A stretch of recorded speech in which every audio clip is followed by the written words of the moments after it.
हाँ जी। तो पेपर में तुम्हारे ऑप्टिक्स, सेमीकंडक्टर, ग्रेविटेशन, इलेक्ट्रो आएगा। बस इतना ही आएगा। एक बार और। ठीक है। हाँ, उसमें क्या है, पढ़ लेना। चलिए, कहाँ तक किया था? ऑप्टिक्स आएगा, ग्रेविटेशन भी आएगा ना। Optics, gravitation, semiconductor, electro. कहाँ तक किया था बेटा अपन? अच्छा, वो कर लिया था, शेयरिंग ऑफ चार्जेस ना। एक आखिरी क्वेश्चन कुछ चार्ज डेंसिटी वाला। नहीं नहीं नहीं, अपन ने तो कर लिया था ना चार्ज डेंसिटी वाला। ठीक ठीक ठीक। Okay, let's start the electric dipole.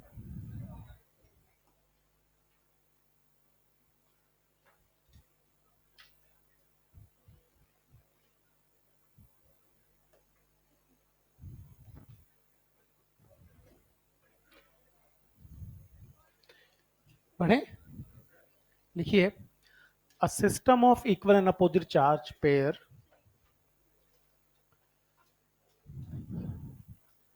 a system of equal and opposite charge, a system of equal and opposite charge separated by a system of equal and opposite charge separated by negligible distance, separated by negligible distance, called as electric dipole. A system of equal and opposite charge separated by negligible distance called as electric dipole.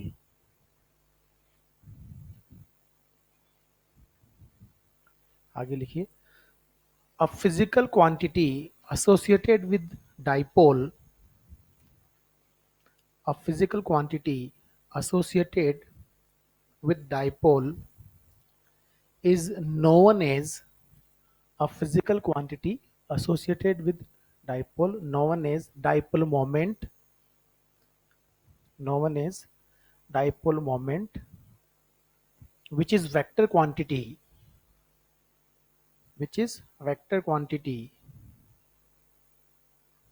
whose direction is, whose direction is from negative to positive charge, from negative to positive charge, and its value is given by, its value is given by product of, product of magnitude of either charge, product of magnitude of either charge and separation between charges, and separation between charges, magnitude of, product of magnitude of either charge and separation between charges. जैसे मान लीजिए ये कोई minus Q charge है और ये plus Q charge है, इनके बीच का सेपरेशन एल है, तो इस सिस्टम को हम एक डाइपोल बोलेंगे। क्या बोलेंगे? डाइपोल, है ना। A system of equal and opposite charge separated by negligible distance called as electric dipole, right. तो ये डाइपोल है।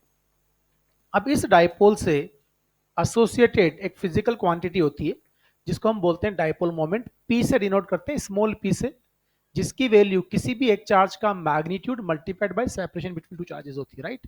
और डायरेक्शन किधर होती है? नेगेटिव से पॉजिटिव चार्ज की तरफ।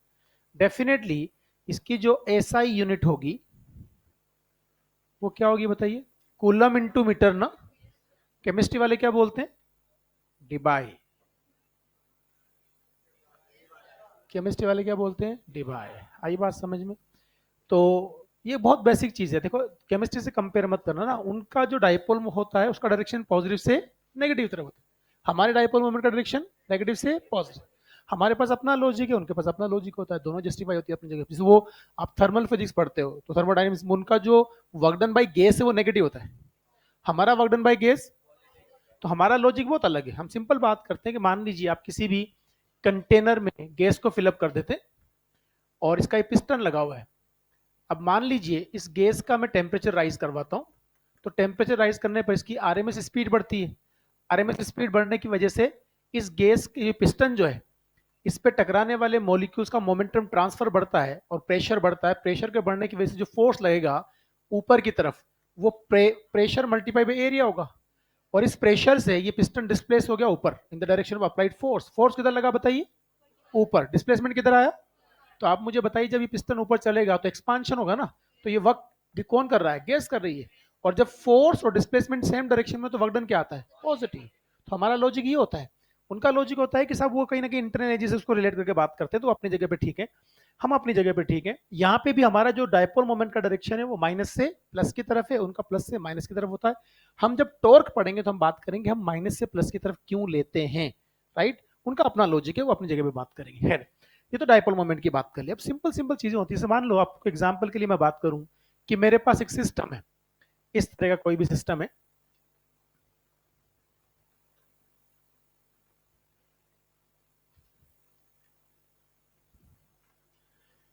ये हमारे पास एक माइनस क्यू चार्ज है, ये हमारे पास ये भी माइनस क्यू चार्ज है, और यहां रखा हुआ है कोई plus two Q charge, right. ये एल है और ये भी एल है। तो इस सिस्टम को अगर आप ध्यान से देखोगे तो ये कॉम्बिनेशन ऑफ दो डाइपोल है। माइनस क्यू का प्लस क्यू के साथ माइनस से प्लस की तरफ एक डाइपोल मोमेंट बनेगा P1 ना। और इस P1 की वैल्यू जो होगी वो Q इंटू एल के बराबर होगी, राइट। क्योंकि यहां भी माइनस क्यू प्लस क्यू और L separation, minus Q plus Q separation L, इस डाइपोल मोमेंट की वैल्यू इधर आएगी P2 that is also equal to Q into L.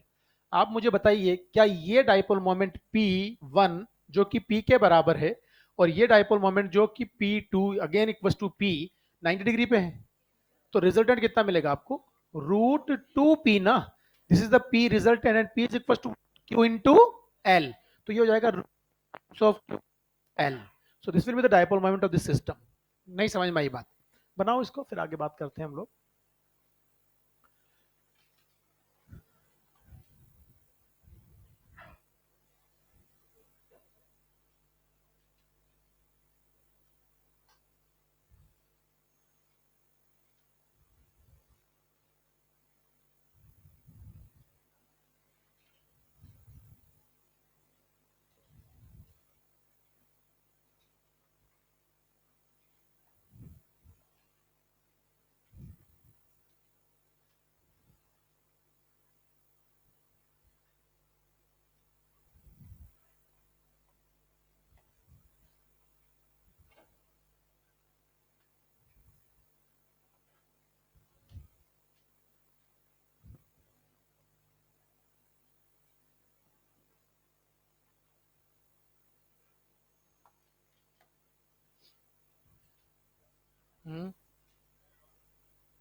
नहीं, फिर एक डायपोल बनता दूसरा पॉइंट चार्ज बनता, इंटरेक्शन अलग तरह का होता। हमेशा डायपोल के अंदर पेयर ही लोगे आप इक्वल अपोजिट चार्ज का। और ये तो बेसिकली अपन यहाँ बात करते हैं ना सिंपल, जब आप डायपोल्स कहाँ बनते हैं? सब्सटेंस के अंदर बनते हैं, अलग अलग सब्सटेंस के अंदर। जैसे H2O मॉलिक्यूल है ना, तो उसमें क्या है देखो, आप कैसे पढ़ते हो? ऑक्सीजन -2 और H+2, H+1, H+ और दूसरा O-2। नहीं समझ में आई बात? तो वो जो डायपोल बनेगा वो एग्जैक्टली वैसा ही बनता है। H तो प्लस है, दूसरा H भी प्लस है, और O क्या है? -2। तो इसका -1 और ये +1 एक डायपोल बनाएगा, उसका माइनस और ये सॉरी प्लस और माइनस एक डायपोल बनाएगा, तो उसका वेक्टर सम निकलता है। ये एग्जैक्टली सेम कहानी यहाँ पे, जैसे मान लीजिए मैं आपसे कहता हूँ ये -2Q है और ये +Q और ये भी +Q, राइट। और ये एक इक्विलेटरल ट्राइंगल है जिसकी साइड जो है वो L लेंथ की है। यहाँ एग्जैक्टली सिमिलर बात करेंगे। यहाँ का -Q प्लस के साथ एक डायपोल बनाएगा P, मान लीजिए डायपोल मोमेंट उसका है। फिर बचा हुआ -Q इसके साथ बनाएगा, उसको भी हम P मान लेते हैं। दोनों के बीच का एंगल कितना है? 60 डिग्री। तो रिजल्टेंट आप क्या देगा? P resultant equal to √3 times of P ना। तो जो P रिजल्टेंट होगा वो √3 times of Q into L, because of किसी भी एक चार्ज का मैग्नीट्यूड Q है और सेपरेशन L है, तो this will be the dipole moment of this system.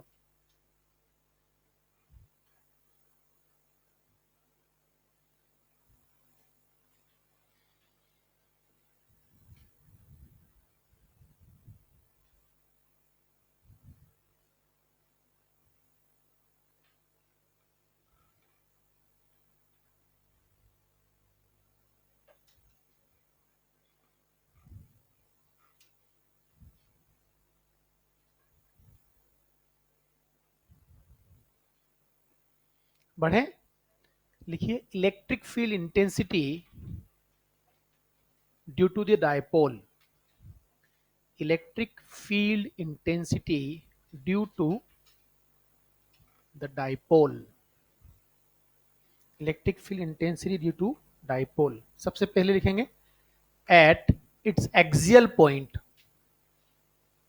Eight its axial point, तो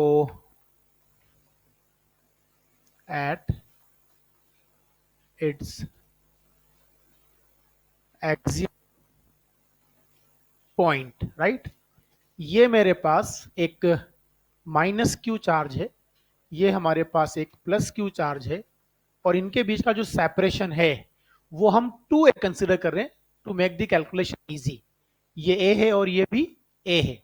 ध्यान से रखिए, जितने भी डायपोल के सवाल करेंगे उन सभी में डायपोल का जो मिड पॉइंट होता है हम ओरिजिन पे कंसिडर करते हैं, और दोनों डायपोल के जो चार्जेस हैं, मतलब डायपोल के जो चार्जेस हैं उनको ज्वाइन करने वाली जो लाइन होती है इसको बोलते हैं एक्सिस ऑफ द डायपोल। क्या बोलते हैं इसको?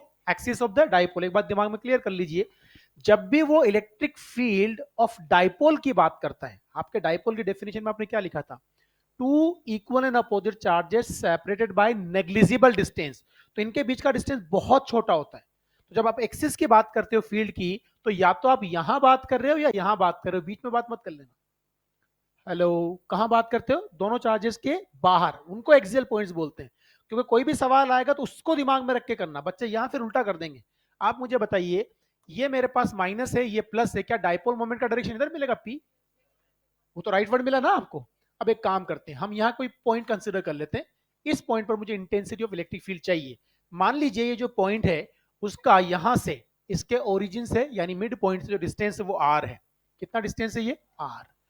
आप मुझे बताइए इस पॉइंट पर, ये चार्ज में ए बोलता हूं, ये चार्ज में बी बोलता हूं, क्या ए और बी का मैग्नीट्यूड सेम है?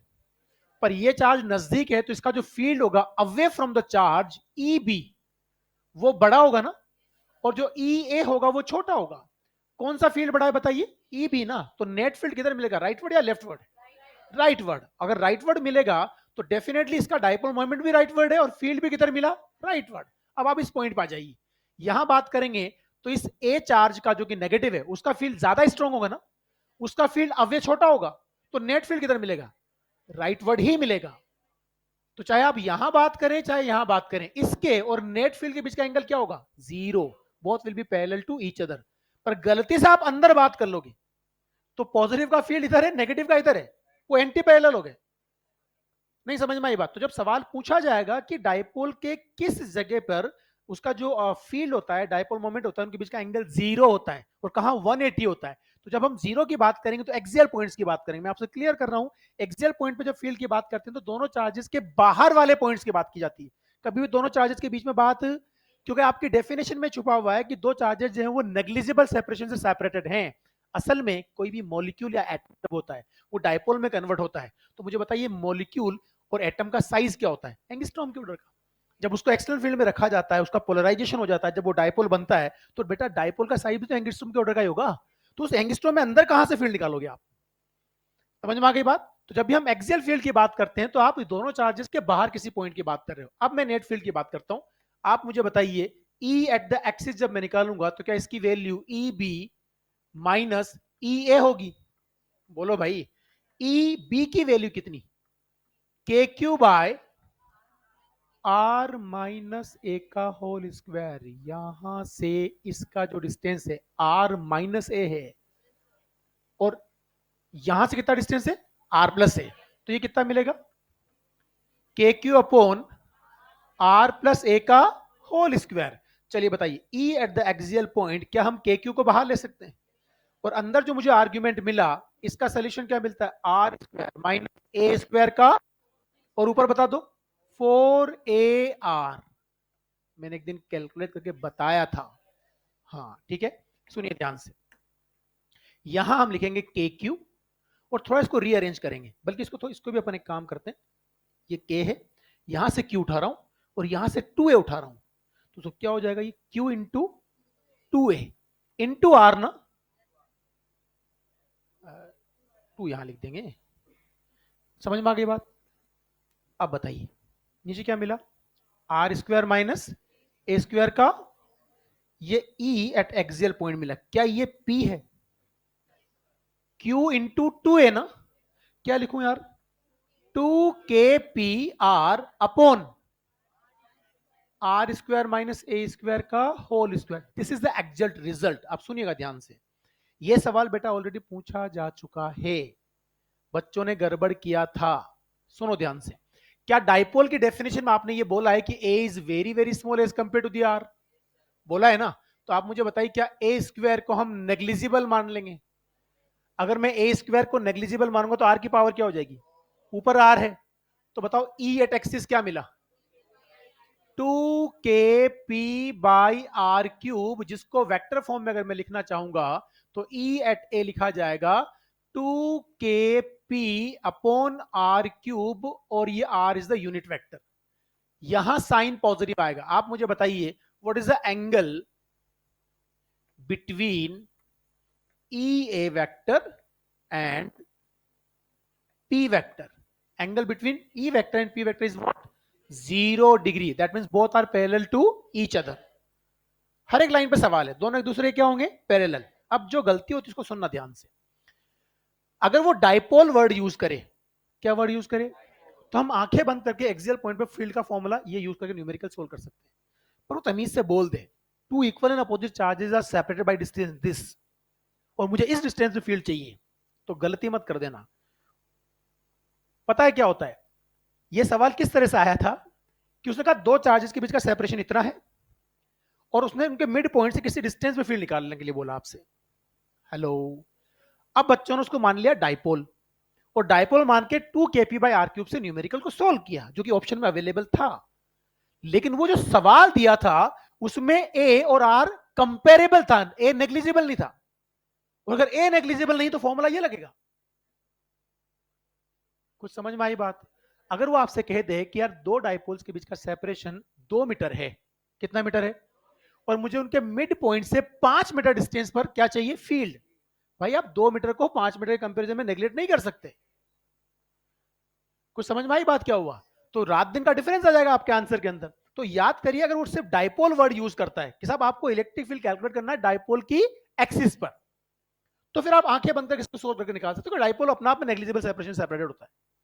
वो सेपरेशन बहुत स्मॉल था, ये बहुत क्लियर है। लेकिन अगर वो ये कहे कि एक पॉजिटिव और नेगेटिव चार्ज के बीच का सेपरेशन इतना है, तो आप देख लीजिएगा कि उनके बीच का सेपरेशन कितना दिया और फील्ड कितना दूर पूछता है। समझ में आई बात? उस तक अगर आपको लगेगा ये नेग्लिजिबल डिस्टेंस है तो इससे सोल्व कर लें, पर अगर नेग्लिजिबल नहीं तो फिर पूरा फॉर्मूला यूज करेंगे। आई होप कहानी क्लियर हो गई होगी। बनाइए जल्दी से।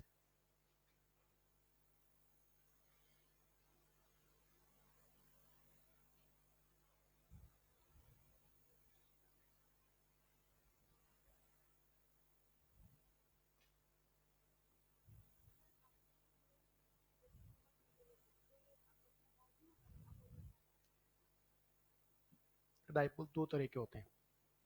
एक होता है नेचुरल डाइपोल, जिसके पास पहले से पोलरिटी होती है, जैसे H2 है, वो नेचुरल डाइपोल है ना।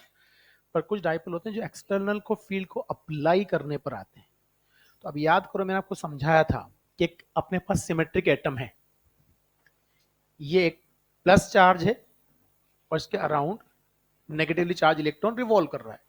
जहां पॉजिटिव चार्ज का सेंटर है वहीं नेगेटिवली रिवॉल्व करने वाले इलेक्ट्रॉन का सेंटर आता है। ये सिमेट्रिक है, ये डाइपोल नहीं। पर इसको मैं किसी एक्सटर्नल फील्ड में रख दूं तो वो एक्सटर्नल फील्ड में रखने पर क्या होता है, वो एक्सटर्नल इलेक्ट्रिक फील्ड इसके पॉजिटिव चार्ज पर फील्ड की डायरेक्शन में फोर्स लगाता है, नेगेटिव चार्ज पर अपोजिट फोर्स लगाता है, और ये इस तरह से पूरा का पूरा पॉजिटिव चार्ज यहां आ गया और नेगेटिव चार्ज यहां आ गया। आप मुझे बताइए, क्या पॉजिटिव चार्ज इस फील्ड की वजह से इधर खिंचा हुआ है क्यूई फोर्स से, और नेगेटिव इधर खिंचा हुआ है क्यूई फोर्स से? इसको इंड्यूस्ड डाइपोल बोलते हैं। नहीं समझ में आई बात? तो ये बहुत बेसिक चीज है, इसको बहुत अलग अलग तरीके से डाइपोल सिर्फ यहां नहीं पढ़ते हो आप मैग्नेट में भी डाइपोल पढ़ते हो ना यार। बार मैग्नेट अपने आप में डाइपोल है। इनफैक्ट आप सोचो कि एक करंट, एक एटम भी डाइपोल है।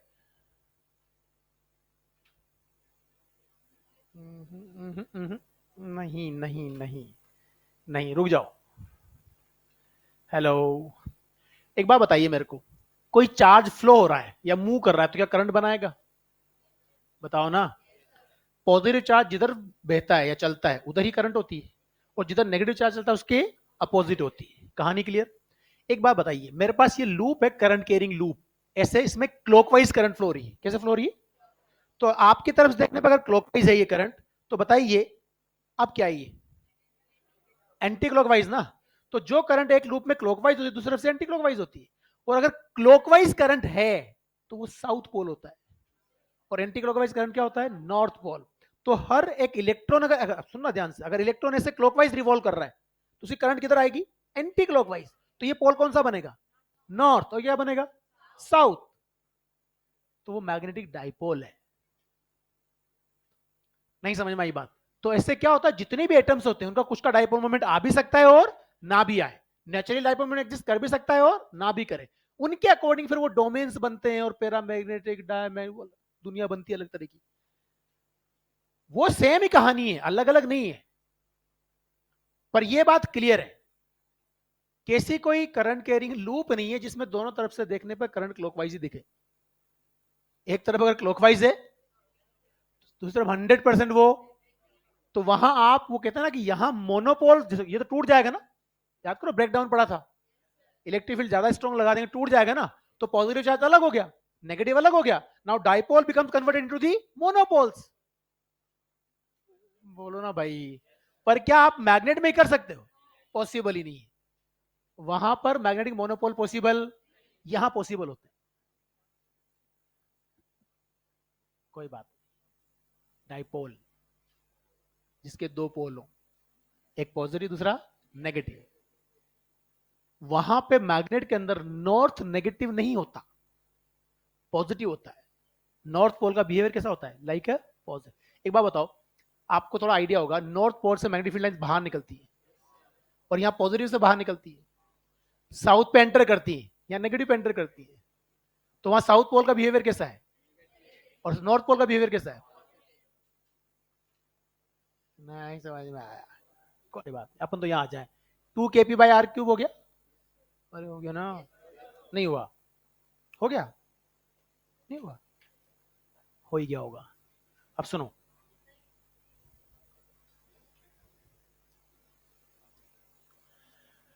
हाँ जी, ये देखो, वो गई गई क्लास बेचारे ऑनलाइन वालों की फिर से आ गई है। रवि, अंकित, शानू, राहुल, बड़े बड़े बड़े। अरे ये तो कई बार समझा चुका हूं मैं आपको, हर चीज को हर बार लिखना शुरू कर देते हो तुम लोग। नहीं बताया? 2 3 4 बार जब से अपन चार्जिंग के मेथड पढ़े तब से बताता आ रहा हूं ये। अब कुछ चीजों को समझना ध्यान से, अभी कॉपी मत कर लेना, कुछ चीज समझा के दिमाग में भी रखा करो। ई डायरेक्टली प्रोपोर्शनल टू r⁻0, किसका फील्ड है ये?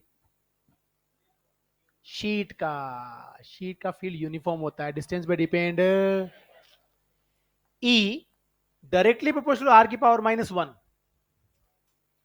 Infinite large wire 2k λ/r।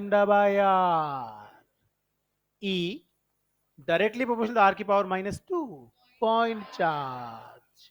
ई डायरेक्टली प्रोपोर्शनल r⁻3, डाइपोल। नहीं समझ में आया?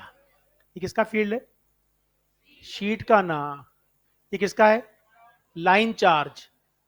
हेलो, ये किसका है? Point charge. और ये किसका है? डाइपोल। समझ में आई बात? शीट का फील्ड डिस्टेंस पे डिपेंड, वायर का inversely proportional to R, sorry point charge का इनवर्सली प्रोपोर्शनल टू r², और डाइपोल का इनवर्सली प्रोपोर्शनल टू r³। ठीक है। अब हम बात करेंगे सेकंड केस की, electric field intensity at axial point, sorry at equatorial point और बाइसेक्टर। मतलब दोनों चार्ज को बाइसेक्ट करने वाली लाइन, जिसको अपन इक्वेटर भी बोलते हैं। क्या बोलते हैं? तो लिखो, electric field intensity at equator of the dipole. Electric field intensity at equator of the dipole. हाँ जी, ये है हमारे पास चार्ज जो कि हमने लिया है माइनस, इसको ए नाम देंगे, माइनस क्यू, इसको हम बी नाम देंगे, प्लस क्यू, राइट, ये बी हो गया, बी बी बी बी यहां लिखते हैं प्लस क्यू, और ये हो गया बी। इनके बीच का सेपरेशन वापस क्या है, वही 2a, ये a है और ये भी a है, ठीक। और इसको बोलेंगे हम इसकी इक्वेटर या बाइसेक्टर, ठीक है। अब एक बात बताइए मेरे को, इसकी इक्वेटर पर ऊपर कोई पॉइंट कंसिडर कर लेता हूं मैं, आर डिस्टेंस पर, कहां कंसिडर कर लेता हूं, मिड पॉइंट से। डाइपोल के सभी सवालों के अंदर आप ओरिजिन क्या लोगे, सेंटर ऑफ द डाइपोल, यानी mid point of the dipole, right. देखो अब हम क्या करते हैं, यहां पे एक पॉइंट कंसिडर कर लिया मैंने, मुझे यहां फील्ड इंटेंसिटी कैलकुलेट करनी है। मुझे इतना समझ में आता है कि यार नेगेटिव चार्ज का फील्ड उस पॉइंट पे टुवर्ड्स द चार्ज होगा और पॉजिटिव चार्ज का field away from the charge होगा। ये कहानी तो क्लियर हो गई। एक और बात बताइए, अगर मैं आपसे कहूं कि यार ये डिस्टेंस मेरे पास आर है, क्या है ये आर हमने ले लिया और ये वाई ले लिया, बताइए वाई की वैल्यू क्या होगी, under root of A square plus R square ना, ठीक है। अच्छा, ये जो मैंने फील्ड लिखा है यहां पर, ये क्या लिखा है बताइए मेरे को, ये बी का फील्ड है ना, और ए का जो फील्ड होगा वो इधर होगा, इसको हम ई ए बोलते हैं, राइट, और इसको हम बोलते हैं ई, उधर जाने पर बनेगा ये, वरना नहीं बनेगा, मुझे कहानी क्लियर, ई बी, ठीक है भाई। ये एंगल है थीटा, ये एंगल भी है थीटा, एक हॉरिजॉन्टल लाइन बनाते हैं, ये कितना, ये कितना, थीटा, अरे ये थीटा तो ये थीटा, ये थीटा तो ये थीटा, नहीं समझ में आई बात, धन्यवाद। अब एक बात बताओ मेरे को कि इस ई ए का ये कंपोनेंट क्या, ई ए कॉस थीटा ना, ये क्या, ई बी का ये कंपोनेंट क्या, ई बी, और ये क्या। एक बात बताइए, अगर मैं आपसे ये कहूं कि यार ई ए की वैल्यू मैग्नीट्यूड में क्या ई बी के बराबर होगी, किस खुशी में,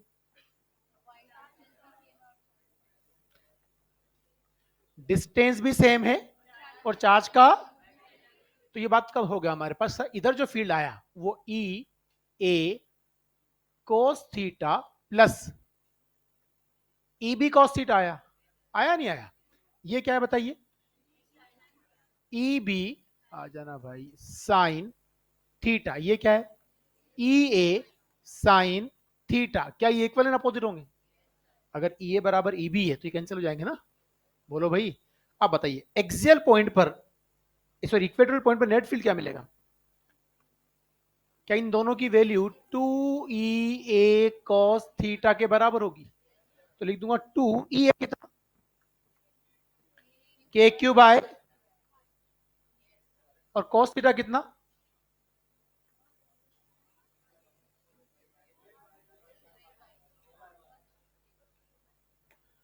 बेस अपॉन हाइपोटेनियस, नहीं समझ में आया, धन्यवाद। 2 क्यू ए के 2 क्यू ए, 2 क्यू ए कितना, मतलब अपन थोड़ा, कुछ लोग बुरा मान सकते हैं, आ जा भाई, बहुत सारा जाएगा, Q इंटू 2a, अब चलेगा, 2a सेपरेशन है ना, अपॉन वाई क्यू, क्या ये के पी अपॉन, बोलो ना,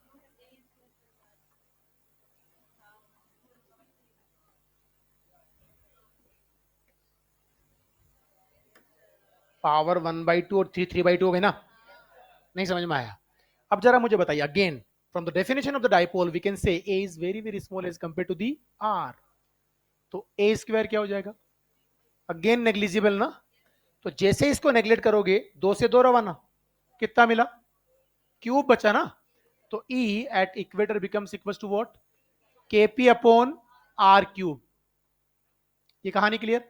एक बात और ध्यान समझिए, अगर वेक्टर फॉर्म में लिखना चाहूं E at equator, this becomes minus KP upon R cube with the unit vector, क्यों लिखा भाई, क्या P इधर होगा और E इसके एंटी पैरेलल है, तो angle between this and this is 180, both are anti parallel to each other. आई बात समझ में? तो for equator angle between electric field vector and dipole moment vector is 180 degree or both are anti-parallel to each other.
हाँ जी बच्चा party, दो चीजें जो छोटी छोटी याद रखनी है। डाइपोल की अगर बात करेगा तो electric field at the axial point जो होता है वो 2 kp बाय आर क्यूब होगा, और पी वेक्टर और ई वेक्टर के बीच का एंगल 0 होगा।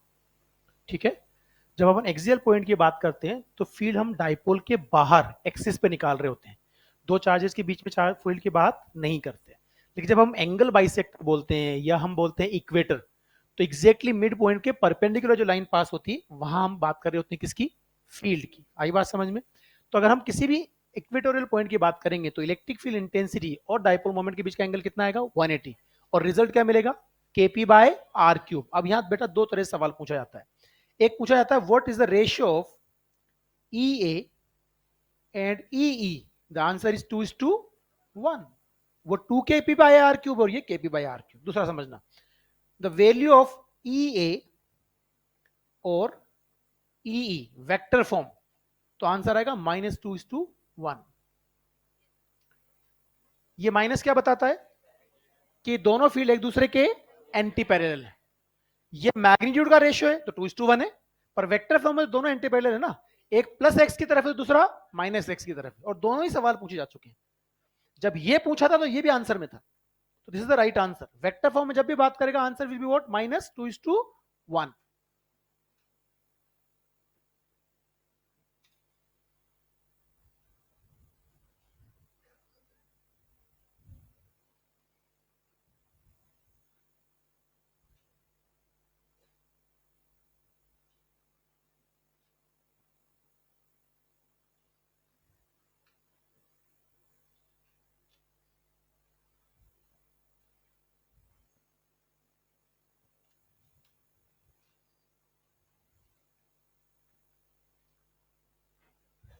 बढ़ जाए?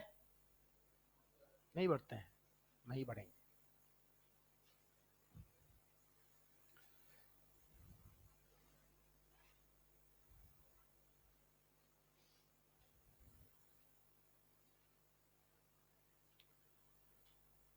पेपर में इलेक्ट्रोस्टैटिक्स से जो मोस्ट ऑफ द क्वेश्चंस हैं वो फ्लक्स और उसके बाद वाले दिए मैंने पहले ही क्लियर कर दिया। इलेक्ट्रोस्टैटिक का मतलब ये होता है फ्लक्स या उसके बाद वाला section. Coulomb's law, electric field, point charge, charge की प्रॉपर्टीज, वो सब बकवास है। समझ में आई बात? ये अगर क्लियर है उसमें सवाल गलत नहीं, उसके लिए मैकेनिक्स आनी चाहिए। वहां तो अपन को बेवकूफ बनाया जाता है इलेक्ट्रो के नाम पे, सवाल तो मैकेनिक्स से चल रहे होते हैं। सारे वेक्टर सम के सवाल होते हैं यार, या ऑसिलेशन के सवाल होते हैं। जो असली कहानी इलेक्ट्रोस्टैटिक्स की वो शुरू होती है फ्लक्स से। इलेक्ट्रिक फील्ड लाइंस की property, electric flux, potential, potential energy, conductor की प्रॉपर्टी जो हम बार बार बात कर रहे हैं, अर्थिंग वर्थिंग का, उन सब का। पेपर मुश्किल नहीं है, ये बात बहुत क्लियर है। अगर आपको टाइम लग रहा है सवाल सोल्व करने में, you are going in wrong direction, आप गलत डायरेक्शन में सोच रहे हैं। सिंपल। तो जो आपको सिखाया गया है उसके अच्छे से प्रैक्टिस करें। ये भी क्लियर है कि डायरेक्ट सवाल नहीं मिलेंगे। मतलब अगर तुम ये उम्मीद लगा के बैठे हो कि ईएलपी के 4 सवाल मिल जाएंगे, मॉड्यूल के 4 सवाल मिल जाएंगे, 4-5 सवाल तुम्हें क्लास में पढ़ाए हुए मिल जाएंगे, तो 12-15 सवाल तो अपन टिक करके सही हो जाएंगे, तो ऐसा नहीं होगा। ठीक है, फिजिक्स का जो हक है पेपर में दोगे तो सवाल सही होंगे, सबसे बाद में अटेम्प्ट करोगे तो आधा भी नहीं कर पाओगे। सिंपल सी बात है। मुझे बहुत बच्चे मिलते हैं, मतलब सबसे आसान सब ये मुझे मैं बात कर रहा हूं, मैं कौन, बाई ग्रेस आदमी हूं। 12वीं क्लास में 31 नंबर आए थे 100 में से भाई। मेरे से ज्यादा दुख कोई नहीं जानता फिजिक्स का, कोई नहीं। तुम सब मुझसे बेहतर हो फिजिक्स में। जब मेरी 11वीं 12वीं पास करके मैं आया सब बेहतर हो मेरे से। प्रॉब्लम ये कि तरीके पढ़ने के जो थे वो सही पकड़ लिए, वो किस्मत से सही लोग मिल गए पढ़ाने वाले, तो सीख गए। मतलब टीचर बहुत बड़ा रोल प्ले करता है। और आप सोचो कैसे बोल देंगे, देख बेटा ये आ गया ना तेरे समझ में, ये फील्ड है, ये फील्ड है, ये तो कुछ भी कॉपी नहीं करने दूंगा मैं तेरे को। हेलो। और तेरे को दिमाग में होल्ड और करना है कि आया कैसे था। दो चार्ज ऐसे रखे हुए हैं, वहां मैंने फील्ड बनाया, नेगेटिव चार्ज का फील्ड इधर होगा, पॉजिटिव चार्ज का फील्ड बाहर होगा, उनका रिजल्टेंट इधर आएगा। इतनी सी तो कहानी है। ये जो आप नौटंकी ये सारी कर रहे हो ये फिजिक्स है ही नहीं भाई। आप सिंपल सी बात करोगे, इसका फील्ड टुवर्ड्स द चार्ज, उसका field away from the charge, इनका वेक्टर सम ये आ रहा है ना यार। यही तो कहानी है सारी की सारी। अब असल कहानी है कि रिजल्टेंट फील्ड इतना मिला, इनके बीच का एंगल कितना होगा उसको याद रखना है, वेक्टर फॉर्म याद रखना है। इतनी सी चीज है याद रखने वाली, से तुम्हारे सारे सवाल इक्वेटर वाले बन जाएंगे। इतनी नौटंकी करने की जरूरत क्या है। तो थ्योरी बहुत छोटी होती थी और बाकी पूरा टाइम सवालों को। हम क्या करते हैं, थ्योरी बार बार पढ़ते हैं। बार बार थ्योरी पढ़ने से हाइपोथेटिकल फील आता है, ऐसा लगता है मुझे सब आता है, फिर एग्जाम में कुछ नहीं आता है। आप सवालों को फेस करने से डरते हो। अच्छा सवाल आ जाए, लॉजिक लगाना पड़ता है तो डरते हो। करो, वेराइटी ऑफ सवाल करो, जम के टीचर से पूछो, क्लास में पूछो, पढ़ाते वक्त पूछो कि सर ये पिछली क्लास में हमने पढ़ाया था, इतने सवाल मेरे से घर जाके नहीं बने, सारे बताओ। वो बताएंगे 10 बार। उससे सीखता है आदमी। और आप अगर सोचो कि नोट्स अच्छे से बना लें, मल्टी कलर, रेड कलर की हेडलाइन, ब्लैक कलर का बॉक्स, हेलो, और तेरी मर्जी में इतना रट ले तू, एक लिमिट से ज्यादा नंबर नहीं ला सकता। तो फिजिक्स का जो राइट बनता है, अभी कल ही मैं रैंप पे उतरा था, एक बच्चा, सर फिजिक्स में नंबर नहीं आते। मैंने कहा पेपर कब करता है, सर सबसे आखिरी में। घर पे होमवर्क सबसे आखिरी में, किस खुशी में नंबर आएंगे। तू होमवर्क प्रॉपर सबसे सबसे बाद में प्राइवेट तेरी फिजिक्स है, पेपर में भी तेरी प्राइवेट सबसे बाद में फिजिक्स है, तो कहां से नंबर आएंगे भाई। अगर 100 लोगों से पूछो तो what is the most challenging subject in NEET, physics, और लूंगा प्रायोरिटी में सबसे ज्यादा, सबसे आखिरी में, क्यों नंबर आएंगे भाई, नहीं आएंगे। कुछ नहीं करना होता, सिस्टमेटिक पढ़ो, रोजाना सवाल दबा के करो, बढ़िया सवाल करो, कभी गड़बड़ नहीं होगा। अब अगला वाला जो केस है ये अपना आप में इंपॉर्टेंट है, ये हम एक सर्कुलर मोशन केस से भी रिलेट करेंगे। सुनिए ध्यान से, लिखिए electric field intensity at the general point. Electric field intensity at general point. देखो ये बेटा माइनस क्यू चार्ज है, ये प्लस क्यू चार्ज है। अब हम क्या करते हैं, ये इसका mid point, again mid point को हमेशा ओरिजिन पे रखेंगे। मुझे फील्ड चाहिए, मुझे फील्ड चाहिए यहां इस लाइन पर किसी पॉइंट पर। मान लीजिए ये कोई पॉइंट है, यहां मुझे फील्ड चाहिए और ये एंगल थीटा है। बहुत सिंपल सा कंसेप्ट है। आप मुझे बताइए क्या डाइपोल मोमेंट वेक्टर जो होगा वो नेगेटिव से पॉजिटिव की तरफ होगा यार इधर, बोलो भाई। क्या अगर ये P है तो ये हमारा जो है वो P cos थीटा होना चाहिए, अरे बोलो ना यार। और अगर ये P है तो क्या ये P sin थीटा होना चाहिए। हम एक सिंपल बात करेंगे कि साहब देखिए ये तो है P वेक्टर, है ना, ये क्या है बताइए, P cos थीटा, और ये क्या है P sin थीटा। अब थोड़ा सा लॉजिक समझिए। हमने जब डाइपोल ऐसे बनाया था ऐसे, तो ये था हमारे पास माइनस क्यू, ये था हमारे पास प्लस क्यू, क्या था बताइए, एक्सियल पॉइंट ना, और ये क्या था इक्वेटर।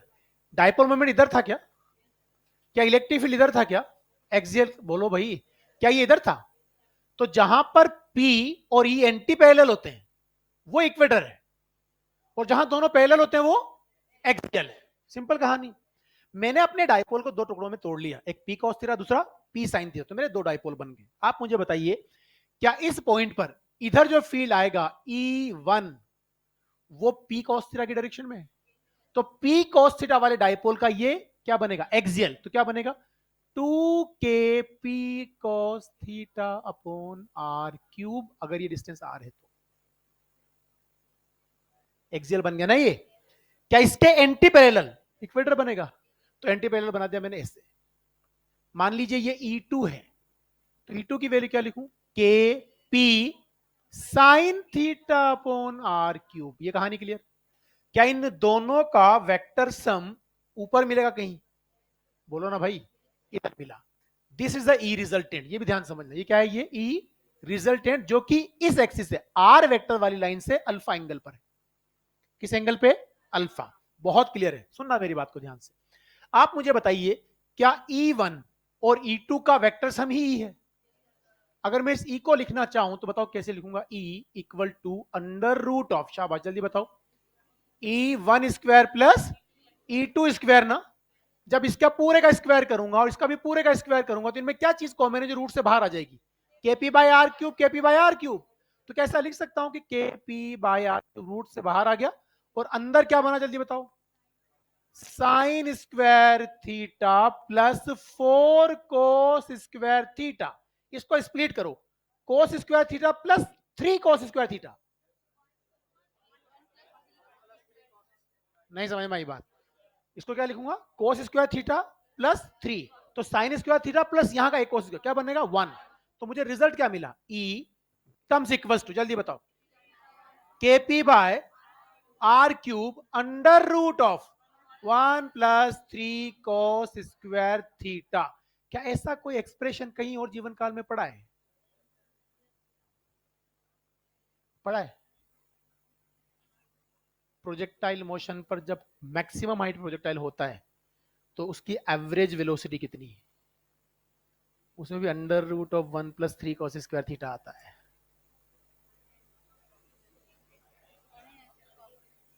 कोई बात। अभी सुनो ध्यान से। अगर मैं आपसे कहूं, ये देखिए थीटा है ना, ये मैं इस पॉइंट पे आ गया तो थीटा कितना हो गया? तो यही बात करेंगे। इफ थीटा इक्वल्स टू 0, क्या एक्सियल पॉइंट पे आप आ गए? बोलो। अगर एक्सियल पे आ गए तो cos 0 क्या होता है? 1 प्लस 3, 4 का root 2kp by R cube. If theta equals to 90 degree, कहां चले गए? बोलो, बताओ क्या मिल गया? kp by R cube. ना मोस्ट इंपॉर्टेंट थिंग बताइए, जब हम यहां थे, यहां पर, तो आर वेक्टर और ई वेक्टर के बीच का एंगल कितना? 0।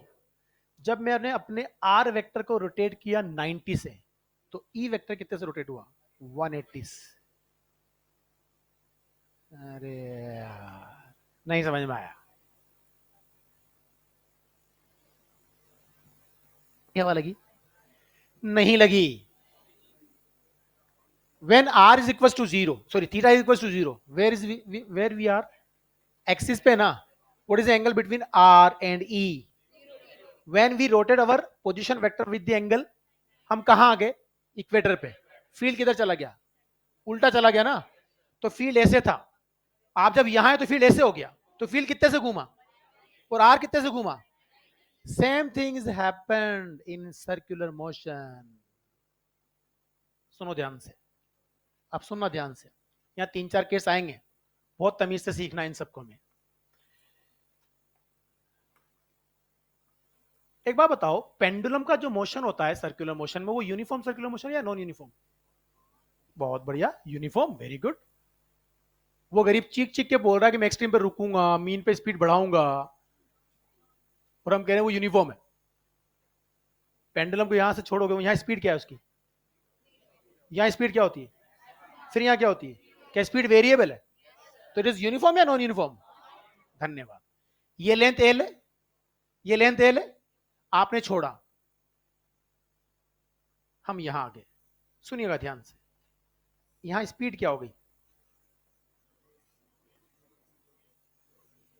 अरे एच नीचे आने पर √2gh होती है यार। हाँ यही होती है, √2gh होती है। धन्यवाद, बहुत अच्छी बात है। अब सुनना ध्यान से। मान लीजिए हम किसी वक्त यहां थे, इंटरेस्टिंग कंसेप्ट, ध्यान समझना। आप यहां थे, जब यहां थे थीटा एंगल पर, ये एंगल क्या है? थीटा। कहानी क्लियर? एक बात बताइए, क्या ये जी था? क्या ये जी कॉस थीटा था? तो फिर ये क्या था? धन्यवाद। तो क्या इधर tangential acceleration G sine theta था? क्या centripetal acceleration V square by L होगा? ये था ना ए सेंट्रीपिटल। तो क्या इसके और इसके बीच का एंगल 90 है? तो क्या रिजल्टेंट इधर आएगा? मैंने ये नहीं कहा रिजल्टेंट हॉरिजॉन्टल है, हो सकता है। तुम्हारे मॉड्यूल में सवाल है जो ए ट्रिपल में आया था वंस अपॉन अ टाइम, कि एक पेंडुलम को यहां से छोड़ा, वो यहां है, बताओ उसका एक्सेलरेशन वेक्टर का डायरेक्शन किधर होगा? तो 4 डायग्राम बना रखे हैं अलग अलग, तो this is the right answer. नहीं समझ में आया? आया समझ में कुछ? एक बात बताइए, जब ये पेंडुलम स्विंग करता है तो इसका एक्सेलरेशन बदलने के लिए जिम्मेदार कौन है? जी साइन थीटा ना। सेंटीपिटल कभी नहीं बदलता, वो जीरो वर्क करता है हमेशा। जब ये इधर आ रहा है तो इधर स्पीड कौन बढ़ा रहा है उसकी? तो स्पीड बदलने के लिए जिम्मेदार कौन है? वही है ना? बोलो भाई। अच्छा, क्या नॉन यूनिफॉर्म सर्कुलेशन में दो एक्सेलरेशन होते हैं? कौन कौन से? टेंजेंशियल और सेंट्रीपिटल ना। सेंट्रीपिटल क्या होता है? V square by R. बताओ इसकी यहां वी क्या है? जीरो। तो यहां वी स्क्वायर बाय आर क्या है? जीरो। वहां थीटा कितना है? 90। तो जी साइन थीटा कितना है? जी। तो वहां टेंजेंशियल कितना है? जी। जी जी जी। बताओ, एट ए पॉइंट, यहां की बात कर रहा हूं, सेंट्रीपिटल क्या है? क्यों जीरो है? यू जीरो है ना। ए टेंजेंशियल क्या है? तो नेट एक्सेलरेशन क्या है? किधर? बहुत बहुत धन्यवाद आपका। कहानी क्लियर?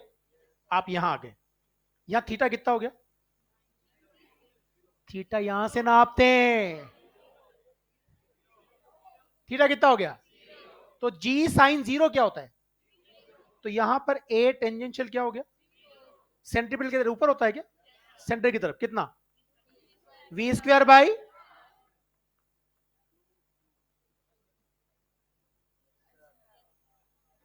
अरे यार, ये रूट हटा, ये वी स्क्वायर हो गया। एल को नीचे ले जा। नहीं समझ में आया? नहीं नहीं, नहीं समझ में आया। वहां एक्सिस पे इलेक्ट्रिक फील्ड कितना था? मैं वहां हूं, पहले पहले, पहले वहां हूं ऊपर, है ना? वहां इलेक्ट्रिक फील्ड कितना? KP by R cube. यहां उसका दो गुना हो गया। और इलेक्ट्रिक फील्ड वेक्टर कितने से घूम गया? 180 से। यहां एक्सेलरेशन कितना है? जी। दो गुना हो गया। जब आर मतलब लेंथ 90 से घूमा, तो एक्सेलरेशन 180 से घूम गया। नहीं नहीं नहीं नहीं। जब आपने इसको रिलीज किया तो रिलीजिंग पॉइंट पे एक्सेलरेशन किधर है? वर्टिकली डाउनवर्ड कितना?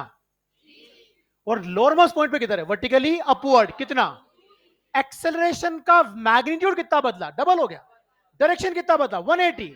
और हमारा थ्रेड कितने से घूमा? 90 से। तो when thread of the pendulum is rotate bye angle 90 degree, the acceleration vector is rotate bye an angle 180 degree and its magnitude becomes double. जब आप इक्वेटर पे थे, इलेक्ट्रिक फील्ड कितना? केपी बाय, समझ में आई बात? और इधर होगा फील्ड। आपने आर को, ये देखो, ये था कहानी। हेलो, आप ऐसे लेके आगे तो फील्ड इधर हो गया ना। तो आर कितने से घुमाया? 90 से। फील्ड दो गुना हो गया। और एंगल कितना?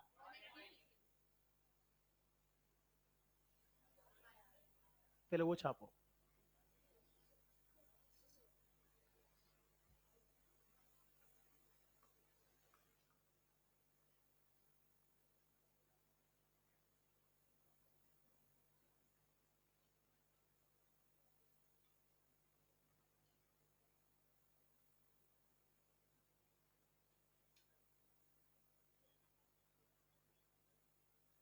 किसमें? हाँ, एसएचएम होता है ना, ये एसएचएम थोड़ी है। किसने कहा ये एसएचएम है?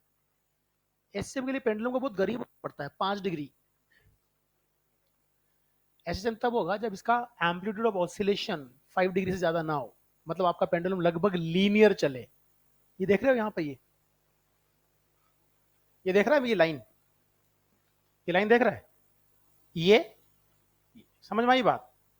ये चल रहा है लीनियर, अरे चल रहा है ना, ये एसएचएम है, ये एसएचएम नहीं है, ये ऑसिलेशन है, पर ये क्या है, लाइन पे चला ना, ये एसएचएम है।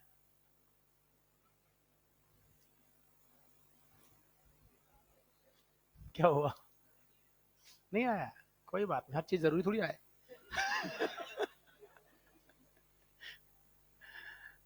वो जो कह रहा है वो बिल्कुल सही कह रहा है कि यूनिफॉर्म सर्कुलर मोशन का प्रोजेक्शन ही एसएचएम है। असल में एसएचएम अलग चैप्टर है ही नहीं। अगर आपको सर्कुलर मोशन आता है तो आपको एसएचएम आता है। वो ड्रेस बदल के आपके सामने खड़ा हो जाता है, पहचान में कौन, कि तू वही जो सर्कुलर में आया था।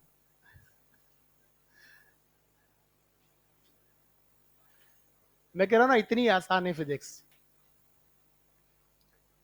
आप क्या दिमाग पे जोर नहीं डालना चाहते कि हमने सर्कुलर मोशन पढ़ लिया है। अभी तुमसे कौन ना टेस्ट लेना है कि सर एक बार रिवीजन कर लूं। तो जब तक दिमाग में कचरा ना रिवीजन कर लूं, तब तक आप ये मान के चले हमारा कुछ नहीं होना। ये सच है। आपको जो चीजें पढ़ ली वो आनी चाहिए, और आने के दो ही तरीके होते हैं, या तो खुद रिवीजन करूं या मल्टी कंसेप्चुअल टास्क पे चलूं, चीजों को रिलेट करूं, उनको समझने की कोशिश करूं, एक बार दो बार, हर बार जब ध्यान से सुनता हूं समझता हूं ना, तो धीरे धीरे दिमाग में सेट हो जाती हैं चीजें। मुश्किल नहीं है।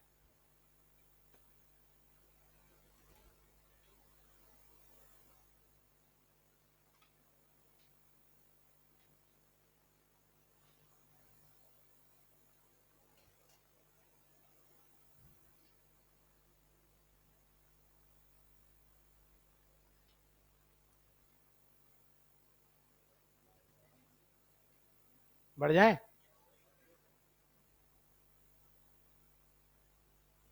यहां पे अपन एक कंसेप्ट और इसका डिस्कस करेंगे पेंडुलम का। तीन बहुत इंटरेस्टिंग केसेस हैं, बहुत इंटरेस्टिंग। एक तो मैंने आपको ये बता ही दिया, 90 से जब घूमता है थ्रेड, हेलो, तो एक्सेलरेशन वेक्टर कितने से घूमता है, और उसका मैग्नीट्यूड कितना बदलता है, डबल। अब वो ध्यान रखना कहां से कहां बात करता है। एक्सट्रीम पे छोड़ के मीन पे आ रहे हो तो डबल हो गया, मीन से चल के एक्सट्रीम पे जा रहे हो तो आधा रह गया। इतनी तो बात करेंगे ना। आप मुझे बताइए, यहां और यहां एक्सेलरेशन का रेशियो क्या है, 1:2। अरे यार, यहाँ नेट एक्सेलरेशन क्या है, ओनली जी। यहाँ नेट क्या है, और यहां तो इन दोनों का वेक्टर सम होगा ना। ठीक है, फिर अपन जब टेस्ट के बाद वाली क्लास होगी तो मुझे याद देखना, मैं आपको ये एंगल बताऊंगा कि ये हॉरिजॉन्टल होने की शर्त क्या है, क्या एंगल हो कि ये हॉरिजॉन्टल हो जाए, क्योंकि इस डायपोल में भी सवाल आता है। अभी हमारी बात को समझना, क्या आपका एक्सेलरेशन वेक्टर एक्सट्रीम पे इधर था, अब वो ऐसे घूम रहा है ना, और नीचे जाने पे ऐसा हो गया, तो यार कभी ना कभी वो 90 से भी तो घुमा होगा। क्या इलेक्ट्रिक फील्ड वेक्टर इधर था, बोलो ना, एक्स भी इधर था ना, और वैसे घूम करके 180 पाक ऐसे आ रहा है, तो कभी ना कभी वर्टिकल भी तो होगा। तो वो पूछते हैं कि इन एंगल्स में रिलेशन क्या हो कि वो वर्टिकल हो जाए और यहाँ ये हॉरिजॉन्टल हो जाए। तो वो सवाल हम करेंगे बाद में, अभी इतना वक्त नहीं है हमारे पास। फिलहाल आप सिंपल बात, ये समझ में आ गई कहानी। इसका मैंने केस 1 लिखा है। केस 2 आपको जो याद रखना है उसको समझो ध्यान से। एक ही ऐसा केस होता है जब जब पेंडुलम को रिलीज करते हो, तो रिलीजिंग पॉइंट और लोअर मोस्ट पॉइंट पर एक्सेलरेशन का रेशियो 1:1 आता है। ये रिलीज कर रहा हूं, क्या कर रहा हूं यहां से, रिलीज। याद रखना इन सब चीजों को। यू की वैल्यू क्या है बताइए, 0। Now this angle is 53 degree. Release करने पे ये यहां आया, पेंडुलम यहां आ गया। v की वैल्यू क्या होगी, √2gh। h क्या माना जाएगा, L1 माइनस कोस थीटा। बोलो ना गरीबों, ये h है ना, h की वैल्यू क्या होगी, h की वैल्यू क्या होगी, L1 माइनस,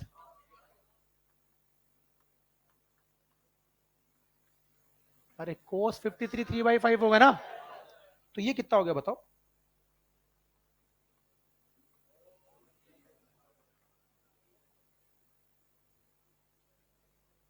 अरे यार, एज की वैल्यू तो पुट की करा क्या, मैंने शक्ल देखते हो नमूनों की तरह। नहीं नहीं, वो दिख जाता है कि यार ये सोच रहा है कि यार क्या बकवास कर रहे हो, कहां से आ गया एकदम से। अभी तो √2gh था, फिर ये 4gh, भाई यहां से रखा ना एच की वैल्यू। अच्छा मुझे एक बात बताओ, जब हम रिलीज करते हैं रिलीजिंग पॉइंट पर, तो एक्सेलरेशन कौन सा होता है? Only tangential. सेंटीपिटल जीरो ना, यू जीरो है। यहां एसी क्या है और ये क्या है? ए टेंजेंशियल, जो किसके बराबर है? जी साइन 53। साइन 53 होता है 4g/5। ये ए टेंजेंशियल ना? क्या यही नेट है? क्योंकि सेंटीमीटर तो जीरो है ना। यहां पर टेंजेंशियल क्या है? जीरो होता है ना या टेंजेंशियल? बताओ v²/l क्या है? 4g/5 AC। इसका और इसका रेशियो 1:1 है। नहीं समझ में आया। एक ही केस ऐसा बनता है जहां से रिलीज करने पर एक्सट्रीम और मीन पे एक्सेलरेशन का मैग्नीट्यूड सेम होता है, 1:1। और वो कौन सा एंगल है?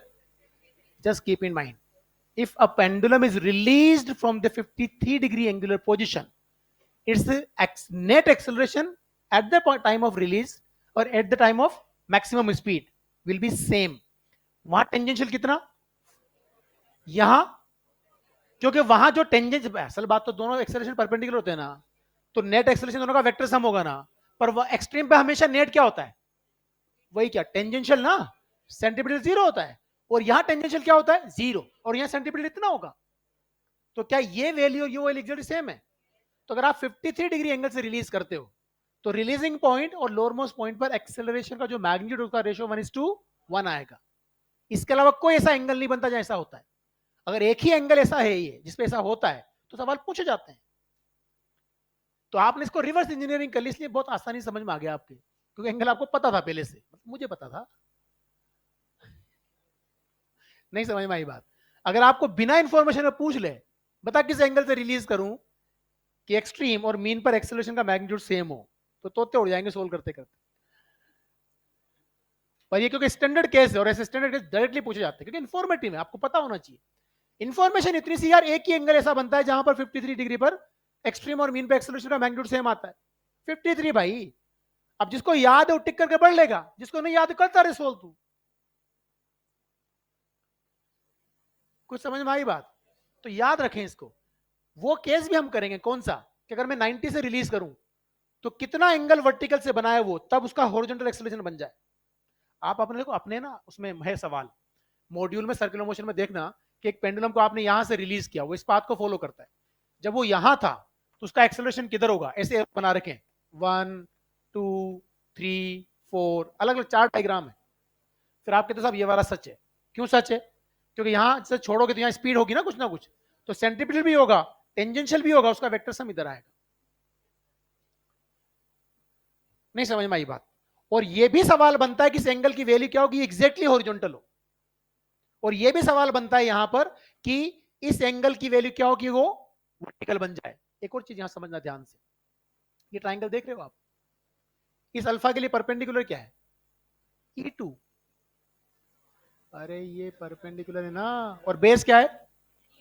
तो what is the value of tan alpha? E2/E1 ना। क्या ये 1/2 टेन थीटा है? कैसे बताओ? E2/E1, KP/R³ कैंसिल, ये 2 नीचे आएगा, sin theta upon cos theta, tan theta. नहीं समझ में आया? आएगा ना यार। Tan alpha is equal to 1/2 tan theta. हर एक लाइन पे सवाल है। अच्छा एक बात बताओ, यहां एक हॉरिजॉन्टल लाइन बना देता हूं, तो क्या ये एंगल थीटा होगा? अरे यार, इस लाइन से तो ये थीटा ही ना। क्या अल्फा प्लस थीटा 90 है? गलत बात। हो सकता है, होगा कब सकता है? जब वो वर्टिकल होता हो ना। अरे भाई, आपका तो वेक्टर ऐसे घूम रहा था ना वो गरीब, तो किसी ना किसी कंडीशन में वर्टिकल बनेगा ना वो। तो अगर वो वर्टिकल था तो ऐसा होगा। मैंने थोड़ी कहा कि यहां वर्टिकल ले वो। अगर मैं आपको एक बात बताऊं, ये पॉइंट आपने यहां ले लिया होता, तो ये इधर होता, ये इधर होता, वो ऐसे होता ना। होता ना भाई। और वही वैल्यू, ये वैल्यू यहां आने पैसे थी ना, और यहां आने पैसे हो गए ना वो। तो घूमते घूमते आएगा तो एंगल बनाएगा ना अलग अलग यार। नहीं समझ में आई बात? जरूरी नहीं है तुम्हें क्या लगता है डायपोल ऐसे खत्म हो जाता है? बेटा फॉर्मूला याद कर लेना, वो याद कर लेना, ये याद कर लेना। एक्सियल पे फील्ड होता है 2 kp/r³, इक्वेटर पे होता है kp/r³, एक जनरल पॉइंट भी बेटा इतना होता है। सच में मतलब सवाल बड़े अच्छे अच्छे बनते हैं, बहुत सिंपल है और कुछ भी मुश्किल नहीं है। ये कहानी क्लियर? इसकी और उसकी सिमिलरिटी समझ में आ गई? बोलो। अभी टाइम कम है वरना मैं प्रोजेक्टाइल का भी रिलेट करता उससे कि वो मीन वेलोसिटी कैसे आती। फिक्स है वो, फिक्स है वो। अच्छा एक बात बताओ, जब एक्सेलरेशन कांस्टेंट होता है, सुन लेना, एक्सेलरेशन क्या होता है, तो एवरेज वेलोसिटी कैसे निकालते हो? u+v/2।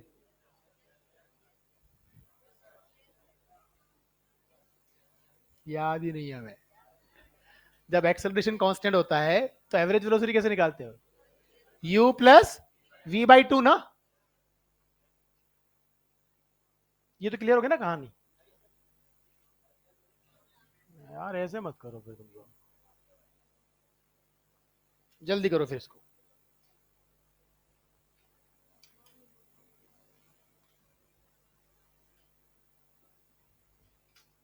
वो घड़ी ऐसे भागती है, क्यों घूम के फटाफट।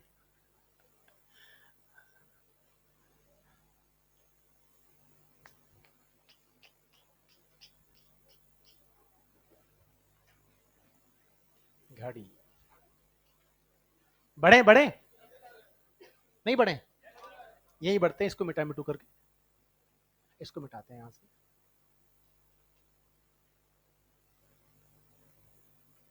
देखो बहुत आसान है, अभी सब याद आएगा तुम्हें, देखे ना।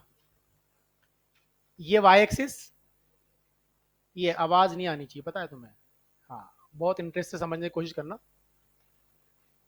फिर ये बताओ एवरेज वेलोसिटी क्या होती है? Total displacement upon total time taken. गरीबों, क्या होती है? Total displacement upon total time taken. ये कहानी क्लियर? अब एक बात बताना यार, हमें तो ऐसे ही पढ़ाते थे यार, हमें तो मतलब ऐसा है ना, कभी कभी जाते थे क्लास लेने कि यार आज ही चैप्टर चल रहा है, सर जाते कुछ डिस्कशन करने लग गया, कोई बच्चा कुछ पूछ लिया, पूरी क्लास उसमें खत्म। अब अगले दिन चलेगा वो तुझे पढ़ रहे थे आप। और वो क्योंकि पता है, आप जब अनएक्सपेक्टेड चीज सामने आती है ना, कि यार ये तो मैंने गेस ही नहीं करी, पढ़ूंगा मैं, और वो चीजें बार होती है और हर बार ध्यान से समझते हो, तो आपका फिर माइंड भी प्रिपेयर्ड होता है उस चीज के लिए, उन चीजों को एक्सेप्ट करना शुरू करता है, वो आपको रिकॉल भी होती है, वरना सब कुछ यहां से रिलीज होता है। आप मुझे बताया, आपने इसको यू से फेंका, किससे फेंका? यू से। अरे तू यार, यू से फेंका, ये एंगल थीटा, ये क्या होता है? सारी दुनिया को पता है, तो ये क्या होता है? इसमें भी कोई डाउट नहीं।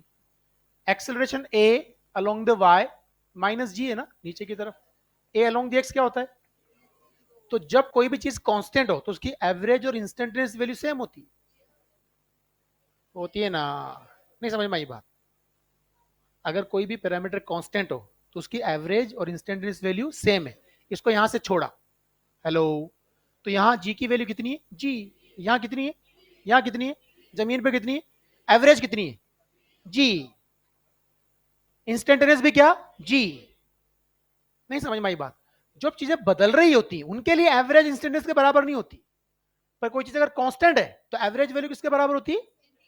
सुनना मेरी बात को ध्यान से, मैं आपसे कहता हूं, यहां से यहां पहुंचने का टाइम क्या होता है? टी अप, क्या बोलते हैं उसको? यू साइन थीटा बाई जी ना, और यहां से आने का टाइम भी इतना ही, टोटल क्या होता है? 2u sin θ/2। कहानी क्लियर? शाबाश।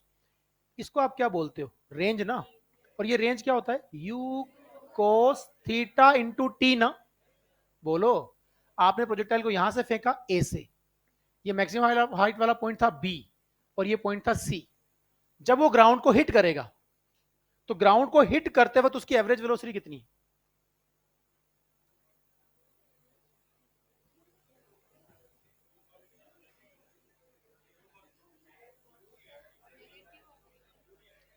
During the complete projectile motion what is average velocity?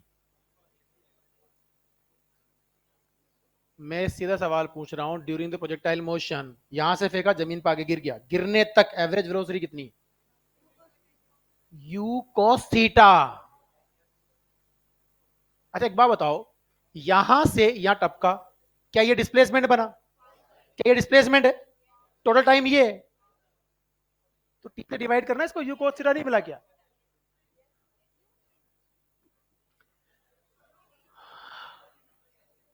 ये डिस्प्लेसमेंट क्या होता है? डिस्प्लेसमेंट बताओ क्या होता है? आज तक कुछ नहीं उगाड़ पाए तुम इनिशियल और फाइनल का मिनिमम डिस्टेंस से, पता है तुम्हें? यही तो समस्या है।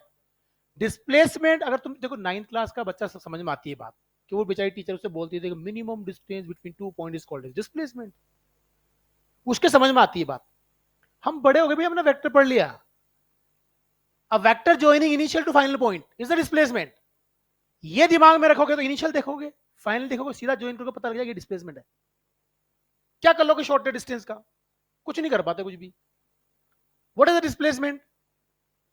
A vector joining initial to, नहीं समझ में आई बात? आज जितनी भी चीजें बता रहा हूं याद होनी चाहिए सब। मैं आज रात को भी जाकर टेस्ट पेपर बदल सकता हूँ। सही बता रहा हूं मैं। सुबह 7 सवाल बदले हैं मैंने। मैं सुबह देख रहा था पेपर में, क्या थोड़ी 6-7 सवाल थोड़े परेशान होंगे बच्चे, हटाओ इनको, तो सिंपल सवाल डाले। तो अभी मैं तुम्हें इस चक्कर में मत रहना पड़ेगा क्या है ये। हाँ हाँ हाँ। उनके किसने कहा नहीं आया? वो गरीब हैं अपने थोड़े बड़े।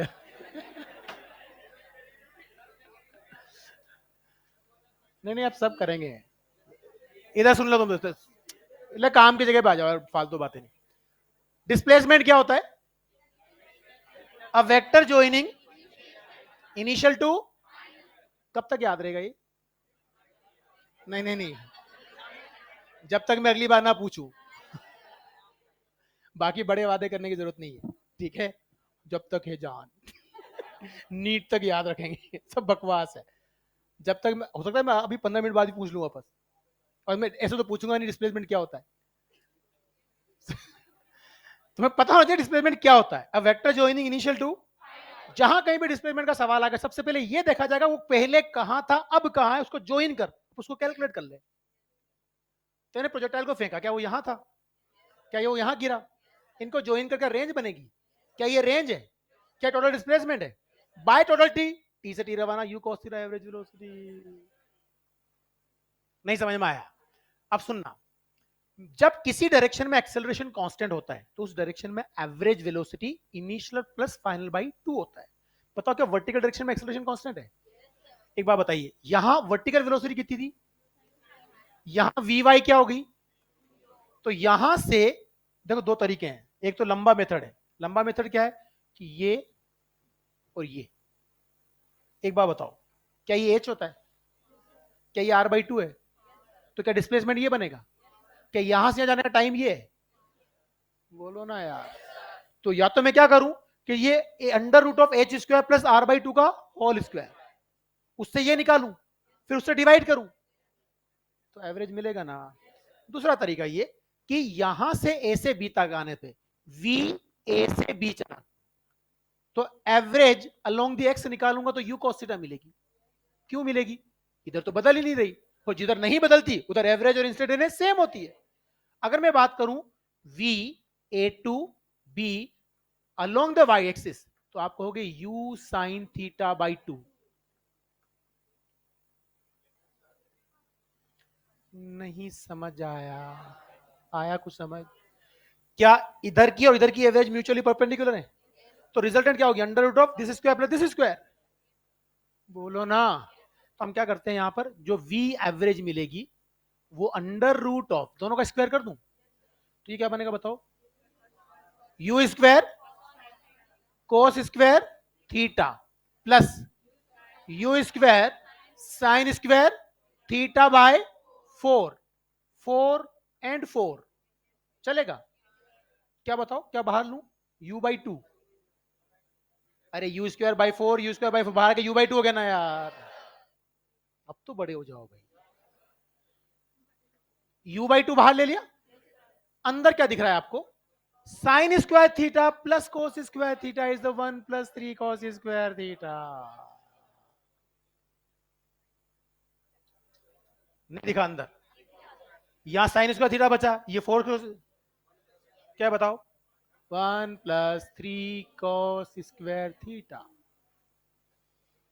नहीं समझ आया।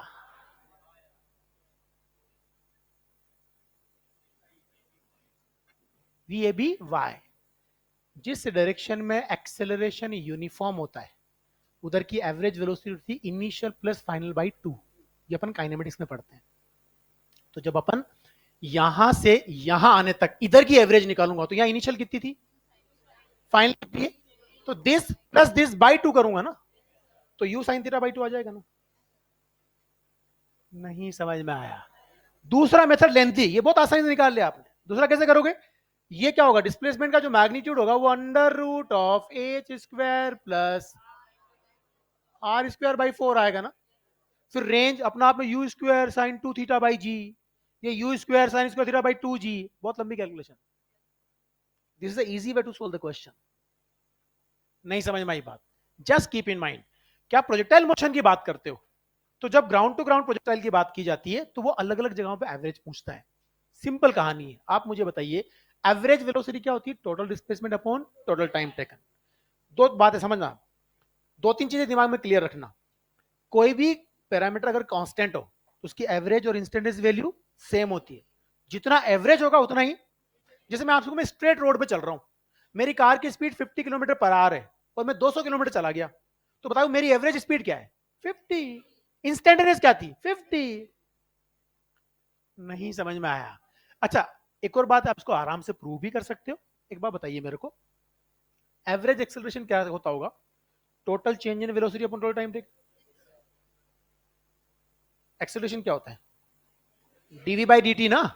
तो एवरेज एक्सेलरेशन क्या बोलूंगा, total change in velocity upon total time taken ना। अच्छा एक बात बताइए मेरे को, जब आपका प्रोजेक्टाइल यहां से यहां गया, अगर मैं एवरेज एक्सेलरेशन निकालना चाहूं, क्या इधर वेलोसिटी में चेंज आ रहा है, इधर तो एक्सेलरेशन नहीं है ना। बोलो, यहां से यहां आने पर वेलोसिटी कितनी चेंज हुई, यू साइन थीटा। और टाइम कितना लगा, U sign theta by G. U sign theta को U sign theta by G से डिवाइड करो, जी। अरे यार, वेलोसिटी कितनी बदली वर्टिकल में, ऐसे यू साइन थीटा थी ना, मैक्सिमाइड पे कितनी, 0, तो बदली कितनी, समझ में आ गई बात। अरे बोलो भाई, और टाइम कितना लगा, तो U sign theta upon U sign theta by G, G ऊपर चला जाएगा ना, और U sign theta cancel out हो गया। तो एवरेज एक्सेलरेशन क्या आया, वो तो आपको पहले ही पता था कि साहब एक्सेलरेशन कांस्टेंट है, तो एवरेज वैल्यू वही मिलेगी जो इंस्टेंटेनियस थी। नहीं समझ में आया, आगे बात समझ में। तो इट इज वेरी इंपॉर्टेंट, छोटी छोटी चीजें हैं, ये दिमाग में होनी चाहिए, मुश्किल नहीं है कुछ भी। आपने प्रोजेक्टाइल पढ़ा हुआ है ना भाई, नहीं पढ़ा हुआ प्रोजेक्टाइल, हाँ मना मत कर देना, अभी फोन लगा दूंगा टीचर को। पढ़ा हुआ है ना, तो ये सब छोटी छोटी चीजें हैं। मुझे एवरेज वेलोसिटी मेरे सिलेबस का, अरे है ना भाई। तो एवरेज कैसे निकाली जाती है, कैसे, आप दो तरीके हैं। अगर आप कहोगे मुझे डिस्प्लेसमेंट दे दीजिए टोटल, तो टोटल टाइम से डिवाइड कर दूंगा, एवरेज मिल जाएगा, टोटल डिस्प्लेसमेंट अपॉन। दूसरा तरीका ये है कि साहब अगर मान लीजिए किसी डायरेक्शन में एक्सेलरेशन हो, तो आसान तरीका क्या होता है एवरेज निकालने का, u प्लस वी बाई 2, मतलब initial velocity plus final velocity by 2। कोई भी चीज अगर कांस्टेंट है तो उसकी इंस्टेंटेनियस और एवरेज वैल्यू सेम होती है। क्या during the projectile motion u cos theta constant होता है, तो हॉरिजॉन्टल डायरेक्शन की एवरेज वेलोसिटी हमेशा क्या आएगी, u cos थीटा। आएगी नहीं आएगी, पर वर्टिकल डायरेक्शन की तो एवरेज बदलेगी ना। आप बताइए, यहां से आप यहां पहुंचे तो वर्टिकल कितनी थी पहले, अब ये कितनी हो गई, तो एवरेज कितनी मिलेगी। नहीं समझ में आया। अगर आप दूसरे तरीके से निकालना चाहें कि साहब मेरे को पसंद नहीं आ रही है, कौन कह रहा था वो u प्लस वी बाई 2 हो रहा, एक बात बताओ, देखो फिजिक्स का फायदा ये फिजिक्स का फायदा ये कि अगर तुझे देखना आता है, हमारे जो टीचर थे ना हमें पढ़ाते थे, हमसे एक बहुत अच्छी बात यार, गजब जीनियस लोग थे वो। मेरे 90% एग्जाम्पल मेरे खुद के नहीं होते, या तो मैं अपने तजुर्बों से बच्चों को पढ़ा पढ़ा के सीखा हूं, या जो मुझे अपने टीचर बोलते थे मैं वो बोलता हूं। वो एक सिंपल बात बोलते थे कि अगर तू एक नए शहर में चला गया और कहीं जगह पे रहता है, फॉर एग्जाम्पल तुम कोटा में आए, कोटा में रहते हो आप, आपको एरोड्राम पे जाना है, तो आप सीधा रोड को पकड़ोगे एरोड्राम पहुंच जाओगे, बोलो ना यार। यही रास्ता तुझे पता है। पर जो कोटा का लोकल बंदा है उसको तो किसी भी गली में, किसी भी मोहल्ले में, किसी भी घर के बाहर छोड़ दे, वो एरोड्रम पहुंच जाएगा।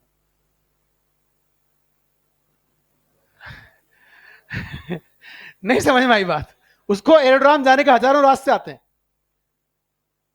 वो तेरी फिजिक्स की विजिबिलिटी होनी चाहिए कि किसी एक कंसेप्ट को अप्रोच करने के 100 तरीके तेरे को पता हो, और वो 100 है ही नहीं। वो दिखना चाहिए इसे कि यहां से भी आ सकता हूं, यहां से भी आ सकता हूं। वो देखना शुरू करो, दिखो, वरना सीधा आंखें बंद करके निकल लो सीधे। हेलो।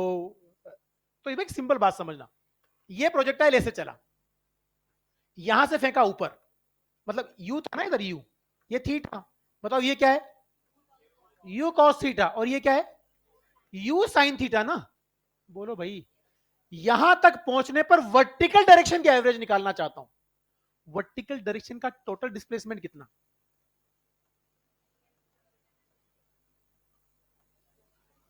अरे यही तो होगा। और वर्टिकल चलने का टोटल टाइम कितना? साइन थीटा बाय जी। क्या आ गया? You sign theta by 2। नहीं समझ में आया? मैंने इजी बात कर ली थी बेटा, देखिए यहां पे यू साइन थीटा, वहां रुक गया, यू प्लस वी बाई 2 कर दे। नहीं समझ में आई बात? अलग थोड़ी है। कितने तरीके तुम्हारे पास है, आप मुझे बताओ। मैं आपसे कहता हूं, क्या इसको मैंने ऊपर फेंका, बता इधर की काइनेटिक एनर्जी कितनी ऊपर वाली?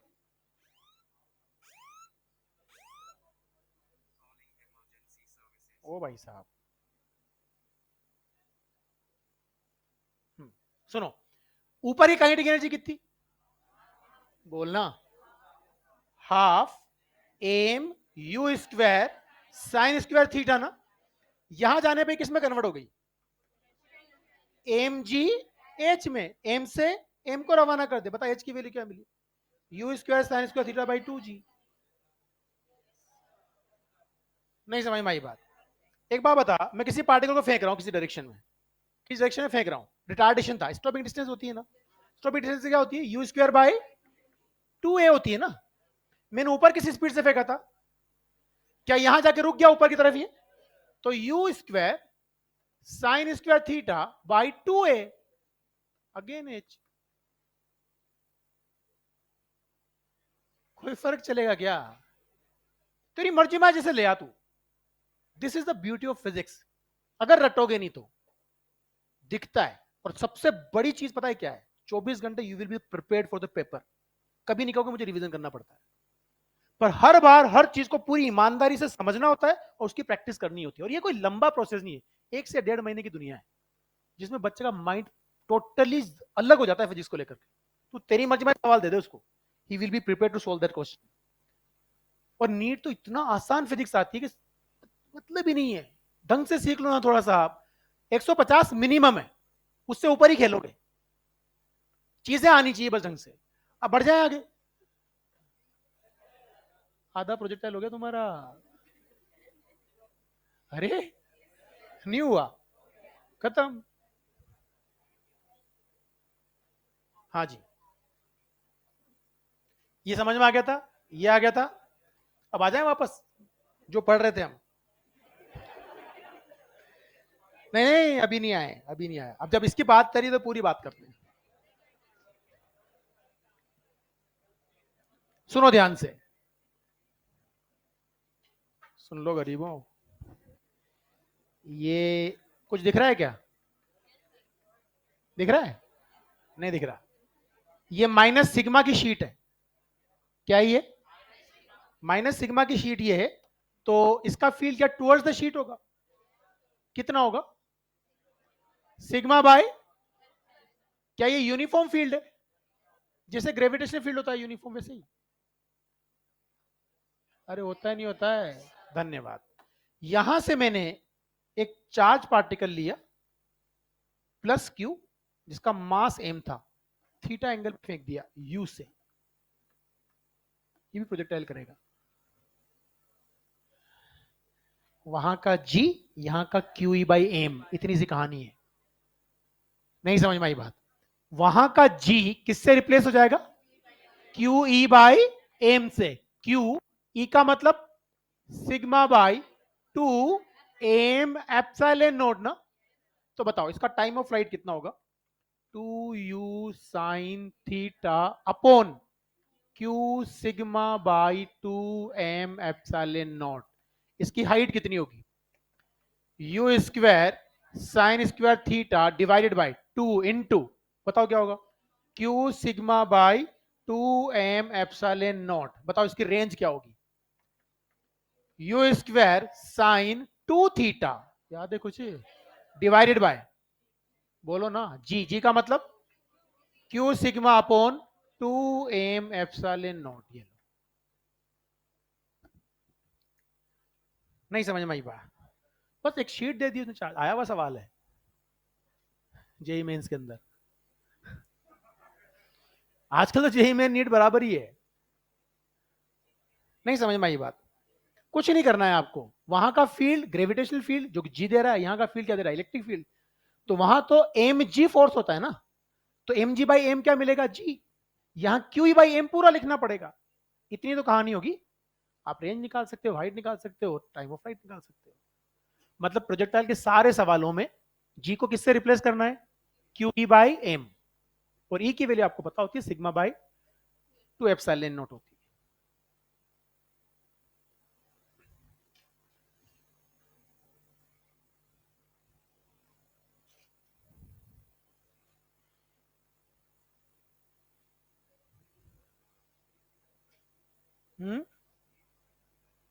नहीं, without gravity free region, only electrostatics.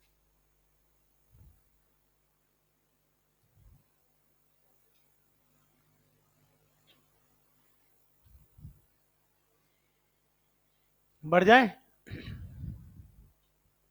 क्या ही बढ़ेंगे अब तो। हाँ जी,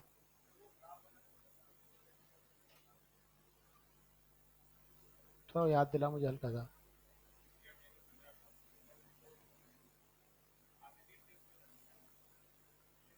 हाँ मुझे याद है पर मैं, हाँ हाँ, मासेस के कॉम्बिनेशन का फील्ड ना। हाँ ये अलग सवाल है। ये इस क्लास की डिस्कस नहीं की, सुबह वाली क्लास की डिस्कस की जो अपनी चलती है एसआरजी वाली। एसआरजी का पेपर है ना वो। हाँ, वो एसआरजी का पेपर था, उसमें दो आंसर है बेसिकली। सिंपल सवाल, वो करेंगे अपन सुबह कल, कल है ना अपनी क्लास, कल सुबह है ना क्लास, उसमें करेंगे। नहीं नहीं नहीं, तुम्हारी नहीं, उनकी एसआरजी क्लास होती है अलग से। अपन को एसआरजी से कम थोड़ी पढ़ते हैं। अरे लोग इतना भी नहीं पढ़ाते एसआरजी में। आजकल एसआरजी के नाम पे शुद्ध बेवकूफ बनाते हैं। गए जमाने एसआरजी वाले, सच में मतलब। एसआरजी तो एसआरजी, मतलब आप सोचो कि 65,000 स्टूडेंट में से 93 बच्चे सेपरेट किए हैं, और वो 93 क्लास में बैठे हैं। उनको पढ़ाया पौने 2 साल मैंने, पौने 2 साल, 11वीं 12वीं की पूरी फिजिक्स ऐसा था। ये 93 बच्चे हैं ना, कम से कम डिफरेंट 93 तरह के सोर्स सोल्व करते थे। एक के पास रजनी सेल्ड है, एक के पास सर्वे जेविड, एक के पास यंग फ्रीडमान, एक के पास क्रोटो, एक के पास इरोडो, एक के पास एसी वर्मा, एक के पास एमसीक्यू, मर्जी माजो सब किताबें, फुल फ्रीडम। इन बच्चों में से टॉप 10 में 7-7 8-8 रैंक्स आती थी। टॉप 100 में कितनी, 45 42 ऐसे रैंक्स आती थी। और वही नीट मेडिकल की तैयारी, पर बाउंड्री नहीं बनाई कभी। मुझे पूरा फ्रीडम होता था उधर। 2013-14 सेशन से और 17-18 सेशन तक सिंगल हैंडेड मैंने एसआरजी हैंडल किया वहां, सिंगल हैंड, अकेला था मैं। पूरी फिजिक्स 11वीं 12वीं की मैं अकेला पढ़ा था। तो वो जो बच्चे की 2-2 साल की मेंटरशिप होती थी ना, वहां सीखने को मिलता था। ऐसा नहीं कि वो बेटा उल्टी कहानी होती है। आप सोचो कि 65,000 बच्चों में से कितने छाड़ रखे उन्होंने? 93। आप सोचो कि जब इस 93 बच्चों को आप क्लास से पढ़ाने अंदर घुसोगे ना, तो आप में दम नहीं जो बिना नॉलेज के घुस जाओ। मुझे आज तक याद है, एक टीचर थे जो 18 साल से आईआईटी पढ़ा रहे थे, 18 ईयर्स। तो आईआईटी से वो मेडिकल में शिफ्ट हो गए। टीचर की जरूरत थी, बुला लिया इधर। अब आईआईटी वाले तो अपना आपको 30 मार्क का समझते हैं, तो उनको पढ़ाने भेज दिया, इसमें फ्लूइड मैकेनिक्स। एंथ्यूज के बच्चे थे उन, और 11वीं फ्लूइड मैंने पढ़ा रखा था। मैंने रोते हुए देखा उस टीचर को क्लास से बाहर निकलते वक्त। 2 घंटे की क्लास को 1 घंटे में छोड़ के बाहर निकल गया था, सीधा जहांगीर सर के ऑफिस में। कैसे कल से मैं नहीं पढ़ाऊंगा इस बेस में, बच्चे आगे नहीं बढ़ने देते। तो ऐसा नहीं, मेरी क्लास में फ्रीडम होती, तेरी मर्जी में जो पूछ तू, जब तक तू सेटिस्फाइड नहीं हो तब तक मैं बात करूंगा। तो आज सेटिस्फाइड नहीं हो, हम कल बात करेंगे, पर तुझे 100% क्लियरिटी होनी चाहिए, क्रिस्टल क्लियर कि ऐसा ही होगा। अब तेरा कॉन्फिडेंस लेवल ये होना चाहिए कि साला पेपर में करेक्शन करवा दूंगा पर मैं गलती नहीं करूंगा। और वो कोई ऐसे 30 मार्क का बच्चे थोड़ी होते हैं, वो भी तुम्हारी तरह सामान्य बच्चे हैं, बस उनका माइंडसेट, दो प्रॉपर्टी बहुत जबरदस्त होती है उनके अंदर। Number one, they are strongly follower and believer of the teacher. वो वही करेंगे जो आप कहोगे, वो दिमाग नहीं लगाते, लगाएगा ही नहीं दिमाग। दूसरी चीज जो उनके दिमाग में बहुत क्लियर होती है, whatever be the source you will provide, they will 100% solve time to time without any question mark. उनका काम है। वो भी इतना ही पढ़ते थे, 6 घंटे 7 घंटे, यार इतना ही टाइम मिलता है भाई। तुम मुझे एक बात बताओ, तुम यहां आते हो पढ़ने के लिए, कितना टाइम हमें क्लास में खत्म हो जाता है सुबह से शाम तक आने में? 8 घंटे जाता ही जाता है। 1.5 घंटे की 4 क्लास, 6 घंटे ये खत्म, 10-10 15-15 मिनट का ब्रेक, 3 ब्रेक तुम्हारे हुए, 1 घंटा वो खत्म। 7 घंटे तो ये गए ना प्योरली, जो यहां गए इस फ्लोर पे। उसके अलावा फिर आने जाने का टाइम, तो बहुत ज्यादा डिसिप्लिन है तू। तो आधा घंटा आने का, आधा घंटा जाने का, हाईली डिसिप्लिन बचा। तो सीधा यहां से घर पहुंचूंगा, निशाना बांध के टेबल पर पढ़ने बैठ जाऊंगा। उसके लिए बात कर रहा हूं मैं, आधा घंटा आने का, आधा घंटा जाने का। नहीं समझ में आई बात? तो 8 घंटे इसमें खत्म हुए नहीं हुए बता। 7 घंटे तेरे स्लीपिंग आवर्स, वो तुम्हारी चॉइस है। मैं तो मिनिमम पे चल रहा हूं, अभी देखना तुम्हारा क्या होगा। कितने ये, अब सुनना ध्यान से, 1.5 आवर पर डे पर subject. Physics, chemistry and biology, हमारे पास 3 ही सब्जेक्ट है। 4.5 घंटे, 1 आवर पर डे पर सब्जेक्ट फॉर द रिवीजन।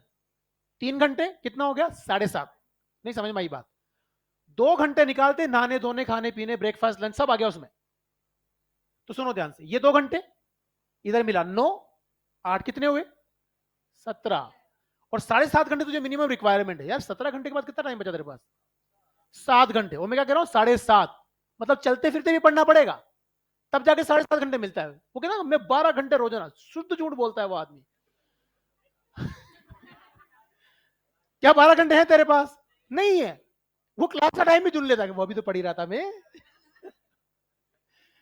तो जो सेल्फ स्टडी का ड्यूरेशन मुझे मिलता है, मैं बहुत डिसिप्लिन हूं, तो 7.5 ये मिनिमम रिक्वायरमेंट। जो बच्चा, मैं कोई बच्चे मेरे पास आते हैं, सर मैं कैसे पढ़ूं, क्या पढ़ूं, मैं सबसे पहला सवाल ये पूछता हूं। पहला सवाल, बायोलॉजी में कितने नंबर आते हैं?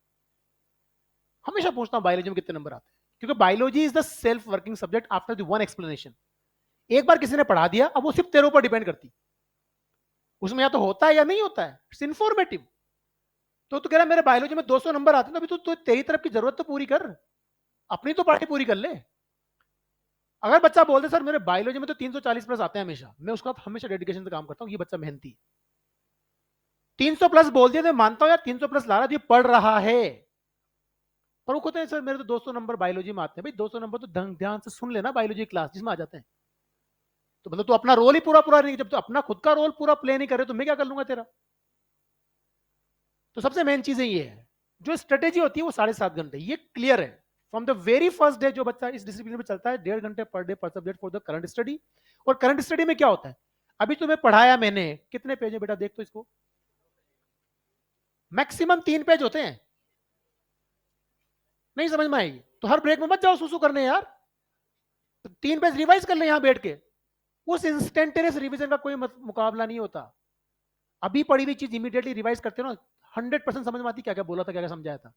घर जाके रिवाइज करेगा ना, 25% गायब, वो टाइम और लगेगा 1 घंटे। कल रिवाइज करेगा, 50% गायब, टाइम लगेगा 1.5 घंटे। परसों शुद्ध तेलुगु में लिखा हुआ है। तो आप अगर चाहते हो कि मुझे ज्यादा टाइम मिले, मेरा कॉन्फिडेंस बढ़ा, अपने पढ़ने के तरीके सुधारो। रिवीजन ब्रेक के अंदर रिवीजन कर डालो एक बार फटाफट, और दिमाग में होल्ड करने की कोशिश क्या करो चीजों को। रिस्पॉन्सिबल बनो, मुझे इसको याद रखना है। याद कैसे रखा जाता है? Just think about that concept after some interval of time, फिर वो याद रहता है।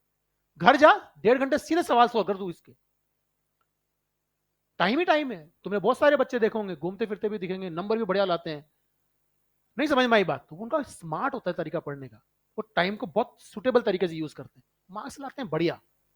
एक बच्चा ऐसा जो रात दिन पढ़ रहा होता है, हाँ, वो क्या कर रहा है, पिछले 3 दिन का काम तो आज कर रहा है, आज का काम 3 दिन बाद करेगा। तो तू पढ़ता ही रहे भैया, कुछ नहीं होना।